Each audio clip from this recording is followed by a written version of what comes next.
जय हिंद दोस्तों, कैसे हैं आप सभी प्यारे भक्तों को हर हर महादेव। दोस्तों, आज के इस खास और इन्फॉर्मेटिव वीडियो में मैं आपको हरिद्वार और ऋषिकेश यात्रा की संपूर्ण जानकारी देने वाला हूं।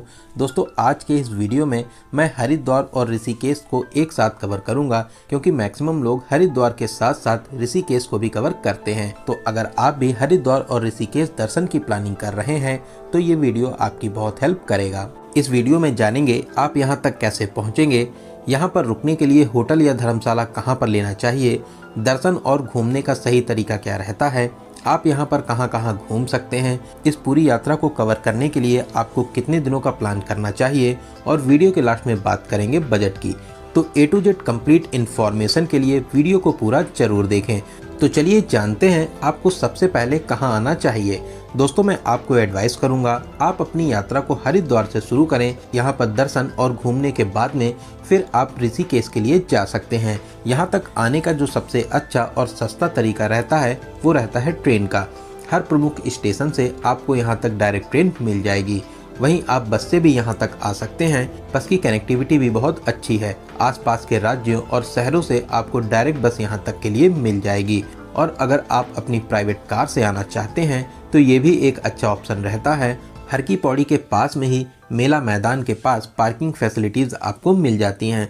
वहीं बात करें फ़्लाइट की, अगर आप फ़्लाइट से आना चाहते हैं तो यहाँ का नियरेस्ट एयरपोर्ट देहरादून में है, जो यहाँ से लगभग 38 किलोमीटर की दूरी पर स्थित है। यहाँ तक आने के बाद में आप बस या टैक्सी के माध्यम से हरिद्वार तक आ सकते हैं।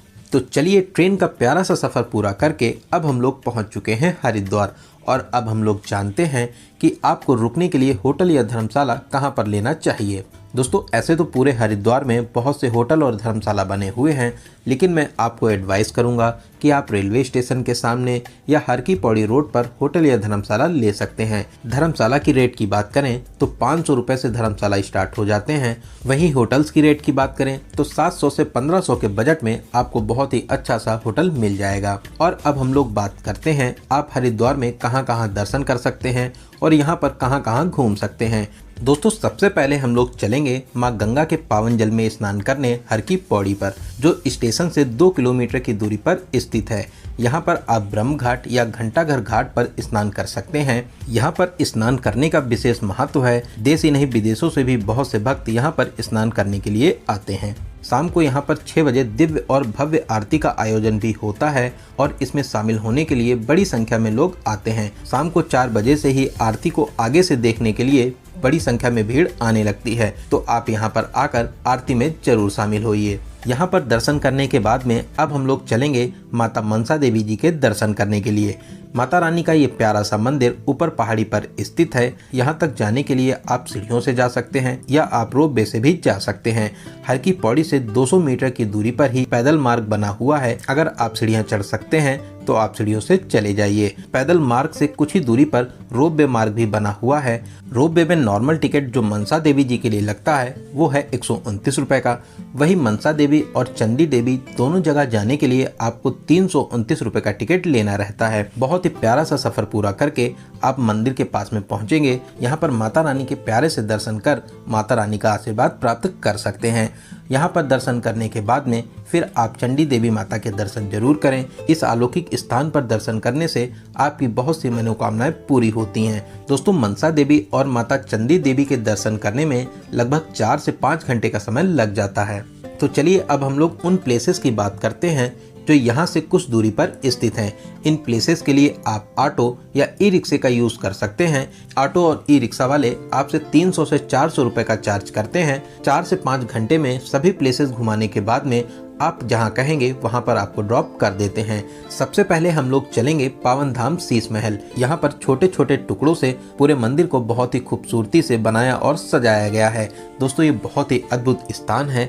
आप यहाँ पर जरूर आइए। यहाँ पर दर्शन करके आपको बहुत ही ज़्यादा अच्छा लगेगा। यहाँ पर दर्शन करने के बाद में अब हम लोग चलेंगे शांति कुंज।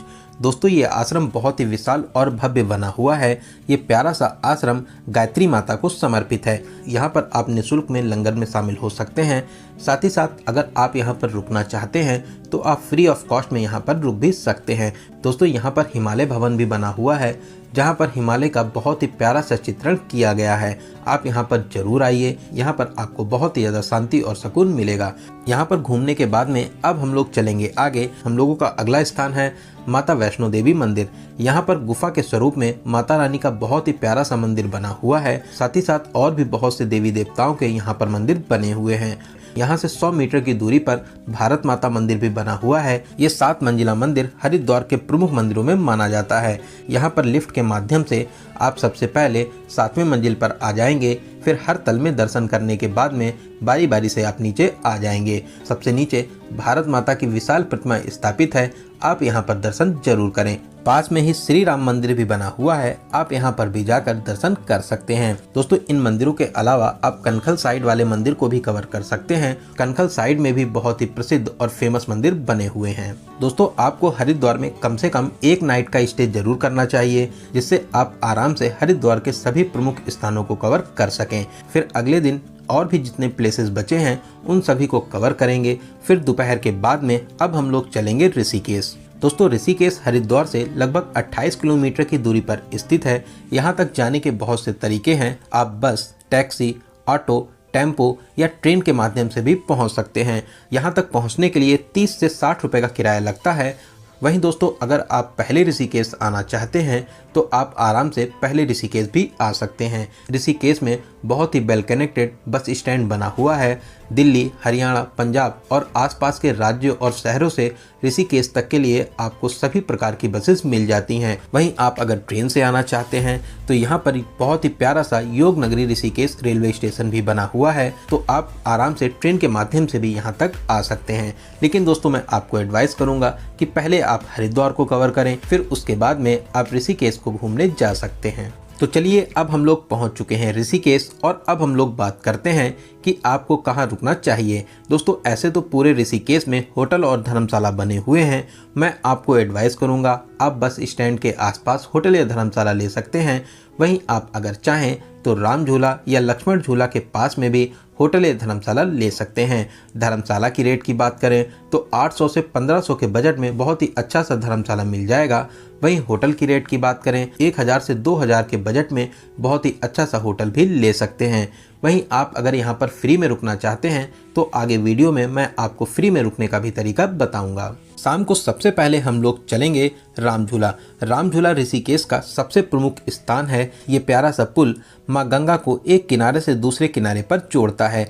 जब आप बीचों बीच में पहुँचेंगे तो आपको लगेगा कि आप किसी झूले पर खड़े हुए हैं। बीचों बीच पहुँचने पर यह झूला बहुत ही ज़्यादा तेजी से हिलता है। तो अब हम लोग राम झूला पार करके आ चुके हैं दूसरे किनारे पर और अब हम लोग चलेंगे परमार्थ निकेतन। यहाँ पर गंगा नदी के बीचों बीच में शिव जी की विशाल प्रतिमा स्थापित है, जो ऋषिकेश का एक प्रमुख आकर्षण का केंद्र भी रहता है। शाम को 6 से 7 के बीच में यहाँ पर भव्य आरती का आयोजन भी होता है। आरती में शामिल होने के लिए बड़ी संख्या में भीड़ यहाँ पर उपस्थित होती है। यहाँ पर परमार्थ निकेतन आश्रम भी बना हुआ है, यहाँ पर आप जरूर घूमिए, आपको यहाँ पर भी बहुत ही ज़्यादा अच्छा लगेगा। दोस्तों आप अगर यहाँ पर रुकना चाहते हैं तो आप यहाँ पर फ्री ऑफ कॉस्ट में रुक भी सकते हैं।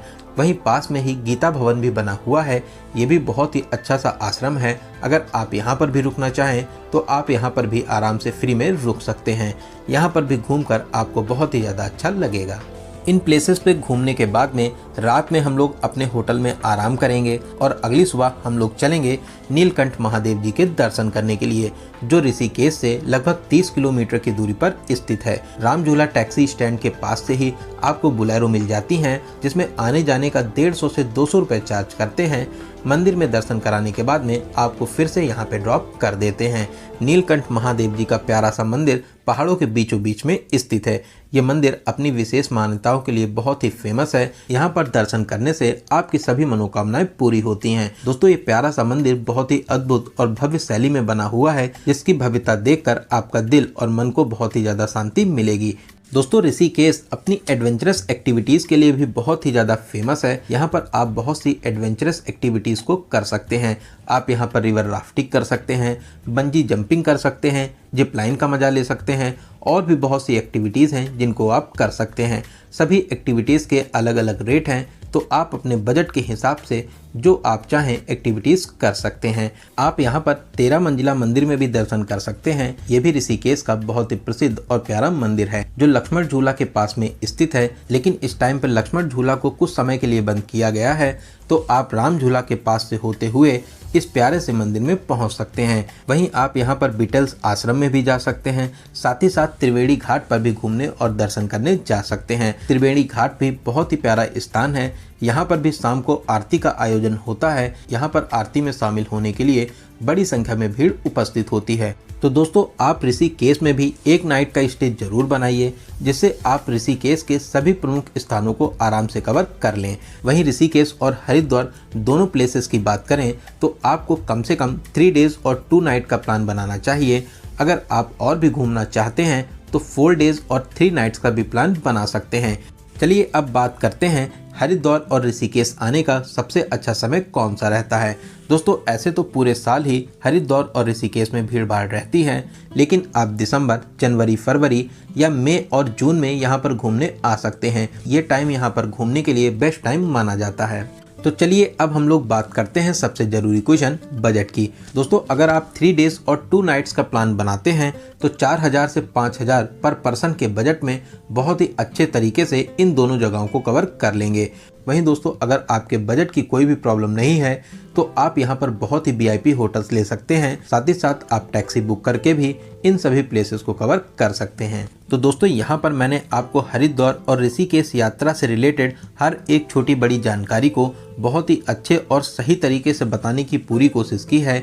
अगर आपके यात्रा से रिलेटेड कोई भी क्वेश्चन रहते हैं तो आप हमें कमेंट के माध्यम से पूछ सकते हैं। दोस्तों, आपको ये वीडियो कैसा लगा और आप इस वीडियो को कहाँ से देख रहे हैं, कमेंट बॉक्स में जरूर बताइएगा। अगर आपको ये जानकारी हेल्पफुल लगी हो तो वीडियो को प्लीज़ लाइक जरूर करें, साथ ही साथ अपने सभी फ्रेंड्स में जरूर से जरूर शेयर करें। अगर अभी तक आप अपने